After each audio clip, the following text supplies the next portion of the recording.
ఇంకొకటి ఏంటంటే మనం దీన్ని 2 యాంగిల్స్ నుంచి చూడాలి. ఒకటి ధర్మము అనేటువంటి యాంగిల్ నుంచి చూడాలి, రెండవది దేశ సమగ్రత అనే యాంగిల్ నుంచి కూడా చూడాలండి. 1947లో మన దేశం ఎందుకు విడిపోయింది? బికాజ్ ఒక పర్టికులర్ జనాభా 30% 40% మేము ఉన్నాం, మాకు వేరే దేశం కావాలి అని అనడం వల్ల చీలిపోయింది. ఇప్పుడు మన దేశంలో ఇంకొకసారి ఇంకో 30%, ఇంకో 30% అయితే దీన్ని విడగొట్టడానికి పాశ్చాత్య దేశాలు ఎంతెంతో చాలా తీవ్ర సిస్టమేటిక్ ప్లాన్స్ చేసుకుని ఉన్నాయనేటువంటిది ఇది పరమ సత్యము. ఇది మనం తెలుసుకోకుంటే మనం చాలా అమాయకులని అని హిస్టరీలో ప్రూవ్ అవుతుంది. యాక్చువల్లీ ఇటీవలే ఆయన ఒక పుస్తకం కూడా రాసి ఆఫ్రో దళిత్ ప్రాజెక్ట్ అనేటువంటి ప్రాజెక్టులో వాళ్ళ వెబ్సైట్లో నుంచి తీసుకున్నటువంటి ఒక మ్యాప్ను అక్కడ వేసి ఇండియా ఏ విధంగా చీల్చాలి అనేటువంటి ప్లాన్స్ను కూడా వాళ్ళు ఆ పాశ్చాత్య దేశాల్లో ప్రొఫెసర్లకు ఇదే పని అనమాట.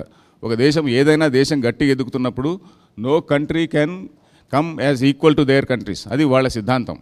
మిగతా కంట్రీలన్నీ కూడా వాడి చెప్పుచోతల్లో ఉండేటువంటి చిన్న బానిస దేశాల్లాగా ఉండాలి అనేటువంటి సిద్ధాంతం. కాబట్టి ఆ విధంగా వాళ్ళు పొలిటికల్గా ఒకవైపు, మిషనరీస్ ఒకవైపు, స్కాలర్స్ ఒకవైపు ఇంత యునైటెడ్గా పనిచేస్తున్నప్పుడు మనలో ఆ యూనిటీ ఉన్నదా, మనం ఏ స్థితిలో ఉన్నాము అనేది మనం కొంత ఆత్మవిచారం చేసుకోవాలని నేను భావిస్తూ ముఖ్యమైన సమస్య ఇది అని చెప్పి మనవి చేస్తూ సెలవు తీసుకుంటున్నాను.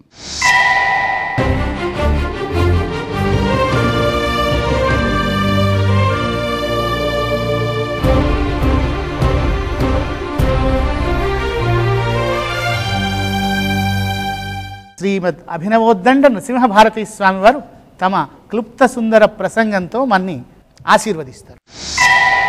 కర్మ, భక్తి, జ్ఞానంతో కూడుకుంటుంది. ఈ కర్మ, భక్తి, జ్ఞానం కంటే భిన్నమైనటువంటి కల్చర్ వేరే లేదు. ఈ మూడితోనే ఈ మానవుడి యొక్క జీవితం, భారతీయుడి యొక్క జీవితం సఫలం కావాలి. అందుకొరకే నిరంతరము పాటుపడుతూ ఉంటాడు. కానీ సమీప కాలంలో అనేక రకములైనటువంటి మార్పులు, చేర్పులు,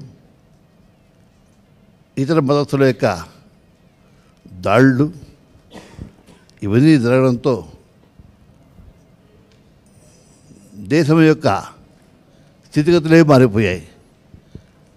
ఈ పరిస్థితుల్లో మనల్ని ఉద్ధరేద్ ఆత్మానం అన్న విధంగా మనల్ని మనం కాపాడుకోవాలి. మన యొక్క సంప్రదాయాన్ని, సంస్కృతిని మనమే కాపాడుకోవాలి. దాని కొరకై అందరూ కృషిగా, సమిష్టిగా ప్రయత్నిస్తే కానీ ఇది సాధ్యం కాదు. దీని కొరకై మేధావులు ఎందరో ఉన్నారు.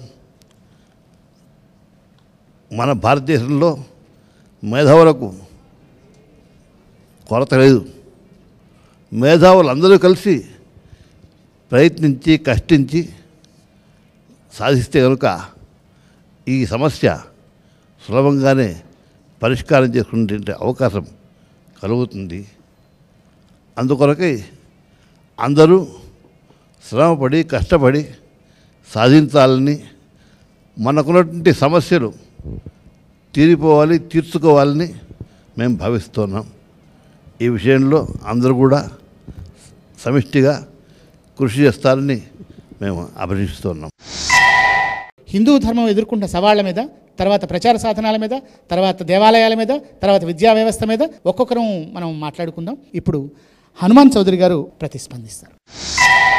మిత్రులారా, కాకా కాలేల్కర్ కమిషన్ వేసినప్పుడు అంటే మన హిందువులని కులం ప్రకారం చీల్చివేసేసి వైషమ్యాన్ని కల్పించి బలహీనుల్ని చేసి ఆధిపత్యం చేయటానికి కుట్ర జరుగుతుంది. చాలా వరకు కృతకృత్యులయ్యారు. రాజ్యాధికారం హిందువుల చేతుల్లో లేదు. 1947లో మనకు అవకాశం వచ్చింది. ఆ అవకాశాన్ని జారవిడుచుకున్నాం అనమాట అండి. ఇప్పుడు ఏ స్థాయిలో చూసినప్పటికీ కూడా హైందవేతరుల యొక్క అధికారం మాత్రమే ఉంటుంది.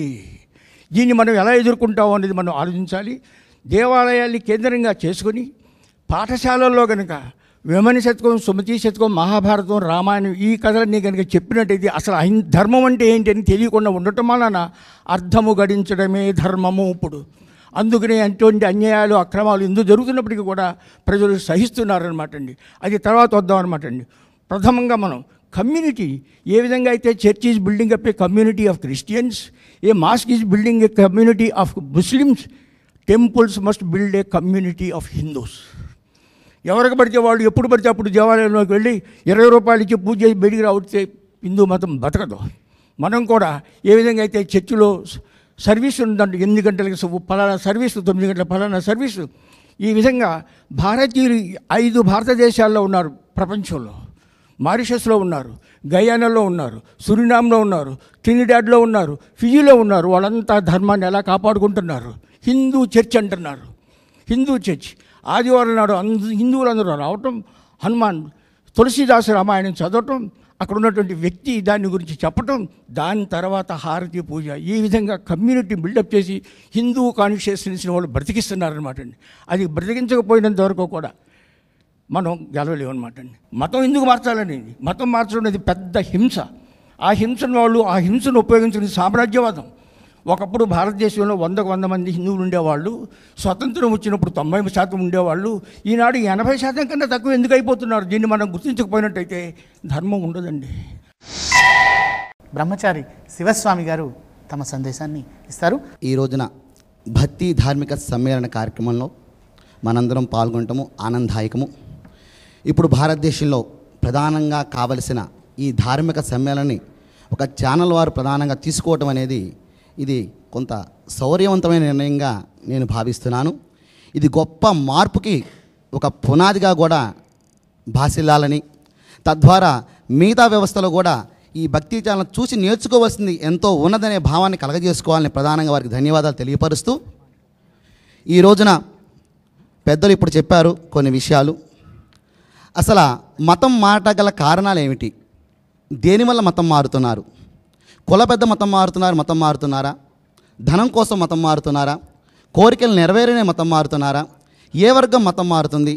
మతం మారగల ముఖ్యమైన కారణాలు ఏమిటి అని మనం చూసుకుంటే, ప్రధానంగా ఇన్ని లక్షల మంది ఏకకాలంలో మతాలు మారుతున్నప్పుడు, ఎంతోమంది ఆ మత ప్రవక్తలు బోధలు చేస్తూ మారుస్తున్నప్పుడు, భారతీయ గురు వ్యవస్థ ఇంత గొప్పది అంత గొప్పదని ప్రగల్భాలు పలుకుతున్న మనము గురు పాత్రలో ఉండి ఎంతవరకు న్యాయం చేయగలుగుతున్నాము అనే ప్రశ్న ముందు పరమ పూజ్యులైన గురుస్థానంలో ఉన్న పండితులు కానీ పీఠాధిపతులు కానీ వేసుకోవాల్సిన ఆవశ్యకత ఇప్పుడు గట్టిగా నొక్కి వక్కానించవలసిన అవసరం ఉన్నది. ఒక వ్యక్తిని ఒక వస్తుజాలనో మాయాజాలనో మాటల గారిడితో మార్చే పరిస్థితిలో భారతీయుల యొక్క మనసులు అంత చిన్నవా?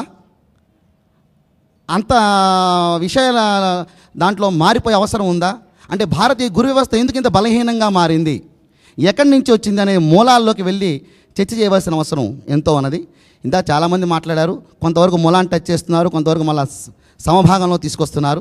ప్రధానంగా ఈ రోజున ధనం అనేది ప్రధాన భాగస్వామిని వహిస్తుంది ఈ మత మార్పిల్లో. భారతదేశంలో హరిద్వార్ నుంచి కన్యాకుమారి వరకు చూసుకుంటే కొన్ని వేల పీఠాలు చాలా బలంగా ఆస్తులతోనూ ట్రస్టులతోనూ ఉన్న పీఠాలు ఉన్నాయి. వారు తమ పీఠాల నుంచి ధనాన్ని తీసి ఒక సామాన్య బడుగు ప్రజల్లోకి వెళ్ళి అక్కడున్న దేవాలయ వ్యవస్థకు కానివ్వండి, ఆ ధర్మ వ్యవస్థలకు కానీ సహాయ సహకారం అందించవలసిన అవసరం ఎంతైనా ఉన్నది. కానీ ఈ రోజున అవి తగ్గిపోయి పాదపూజలతోనూ ధన సమీకరణలతోనూ సామ్రాజ్యాల విస్తరణలతోనూ ఈ యొక్క మత భేదాలతోనూ శైవ వైష్ణవ భేదాలతోనూ ఒక వర్గాన్ని తమ అనుకూలంగా మార్చుకుని ఎదగడానికి ప్రయత్నిస్తున్న గురు వ్యవస్థ మా కళ్ళకు కనబడుతుంది. మరి మేము ఇప్పుడే పుట్టిన పిల్లలం, దీంట్లో మాకన్నా మహానుభావులు విద్యావేత్తలు అఖండమైన జగద్గురు పీఠస్థానం ఉన్న మహానుభావులు మాకు మార్గదర్శకం చేయవలసిన అవసరం ఎంతైనా ఉన్నది.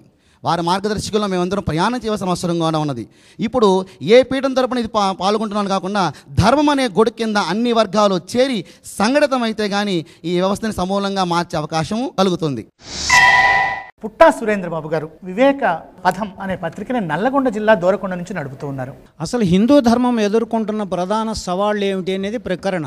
హిందూ ధర్మం అంటే ఇది అనేటువంటి స్పష్టమైనటువంటి ప్రకటన, చట్టం ఏర్పడకపోవడం మొదటి అంశం మనకి.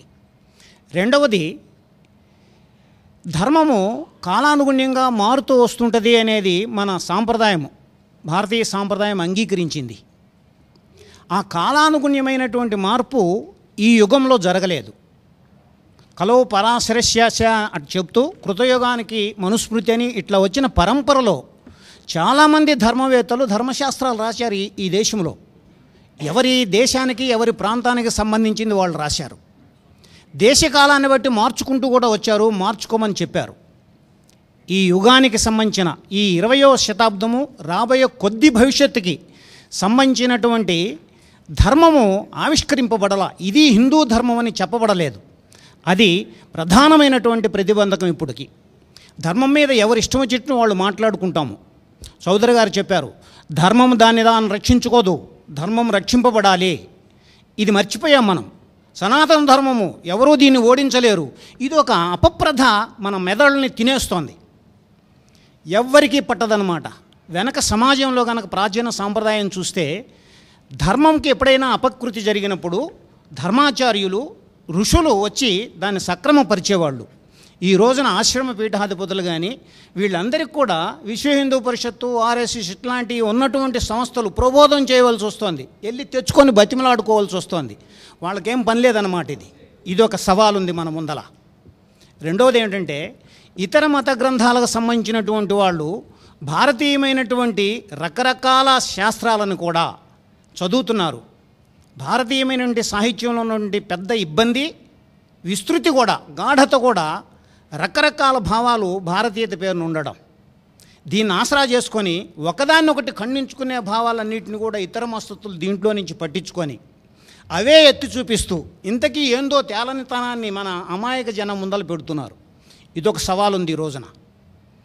మన దేశంలో ఉన్నటువంటి ఎవరు కానీ, చౌదరి గారు చక్కగా చెప్పారనిపిస్తోంది, ఇతర మత గ్రంథాలని మనం చదవము. అసలు తినడం పండడం అంతే.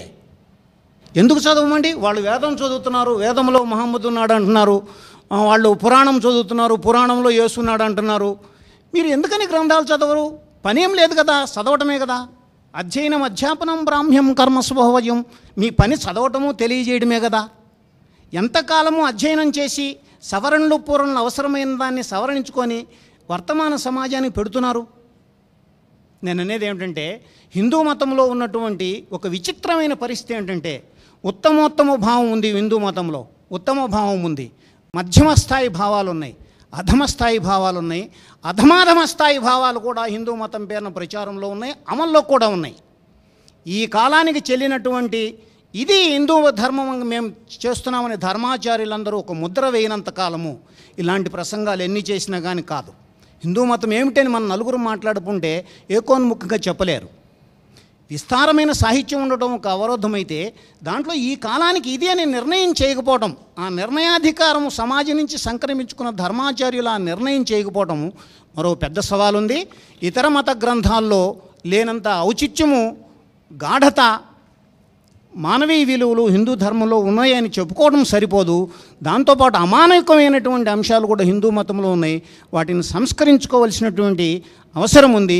అట్లాగే ఇతర మతాల్లోకి పోవడానికి ప్రధానమైన కారణము రకరకాల ప్రలోభాలతో పాటు ఇక్కడ ఉన్నటువంటి వాళ్ళకి జరిగిన అన్యాయం కూడా, చారిత్రకంగా జరిగినటువంటి అన్యాయం కూడా కారణమవుతుంది.